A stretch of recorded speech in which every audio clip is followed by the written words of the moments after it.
Mais uma aula de matemática aqui para vocês, tá bem? Eu me chamo Jéssica, sou professora de matemática e a nossa aula hoje é o descritor 14, cujo, o códigozinho e o conteúdo é volume de sólidos, tá bem? Agora, o que é volume? É o espaço ocupado por um corpo ou capacidade que ele tem de comportar alguma substância, tá? A gente já teve algumas aulas sobre esse assunto, tá? E a gente vai estar aqui recordando. E aí, os sólidos que mais costuma cair aqui na nossa provinha do SAEB, como também do SPAES, tá? É o cubo, é o paralelepípedo, que a gente também pode chamar de prisma de base retangular. Às vezes vem esses dois nomes, os alunos até confundem, gente, mas o desenho é o mesmo. E o cilindro reto. E aí a gente tem as formulazinhas, né? Como a gente está trabalhando volume, a gente está trabalhando aqui, olha, com 3 dimensões, tá? 3D. Por isso aqui a gente vai trabalhar comprimento, largura e altura, tá bem? Aqui do mesmo jeito. O comprimento, às vezes, a gente não chama de comprimento, pode ser base, mas é a mesma coisa, sempre que vai estar aqui, ó.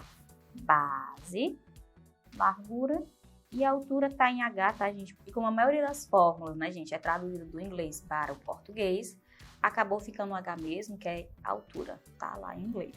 E aqui a gente tem um cilindro, tá? A gente está se referindo aqui, ó, toda essa base, ela vai ter aqui exatamente a fórmula de πr ao quadrado. Porque a gente está exatamente falando dessa parte, dessa base circular, tá bem? E a gente vai multiplicar tudo isso pela altura. Então, as fórmulas para o cubo, né? O volume do cubo é a medida do lado elevado a 3. O volume, então, aqui desse prisma de base retangular, né? Vai ser largura vezes a base vezes a altura. E o do cilindro vai ser πr ao quadrado vezes h, tá bem? Então, para a gente entender melhor, vamos aqui para uma questão. Para receber um casal de golfinhos, um parque aquático irá construir um aquário em formato de cilindro reto, com as dimensões internas apresentadas na imagem a seguir. Aqui eu vou ter 6 de altura e vou ter 20 de raio, tá bem? Aqui ele já tá dando raio. A gente também tem que lembrar o quê? Que o raio é metade do diâmetro, não é isso? Então, possa ser que a questão viesse com o valor do diâmetro, e aí você teria que calcular o raio, tá bem? Mas aqui ele já trouxe exatamente o raio, tá? O raio aqui é 20. E agora, o que a gente tem que fazer? Aplicar a fórmula, não é isso? Para isso, graças a Deus que servem as fórmulas matemáticas, a gente conseguir aplicar e chegar ao resultado final, tá bem? Já que a gente está falando do cilindro, qual é aqui, olha, a fórmula do cilindro é πr ao quadrado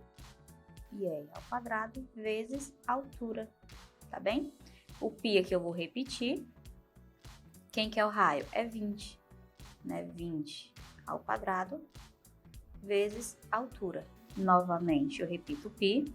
E 20 vezes 20 eu vou obter 400. E tudo isso vezes a altura, que é 6. Tá bem? Então, o π, novamente, eu vou repetir. Por que eu estou repetindo o π, gente?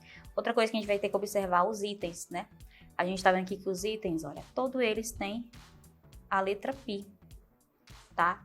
Então, quer dizer que a gente não teve aqui que multiplicar por 3,14 ou por 3, né? Até porque a questão aqui, ela não pediu momento nenhum para arredondar o π para 3. E como aqui a letra continua, então a gente vai acabar multiplicando mesmo só as outras medidas, tá? E aqui, olha, a gente vai multiplicar 4 vezes 6. 4 vezes 6 é quanto? É 24.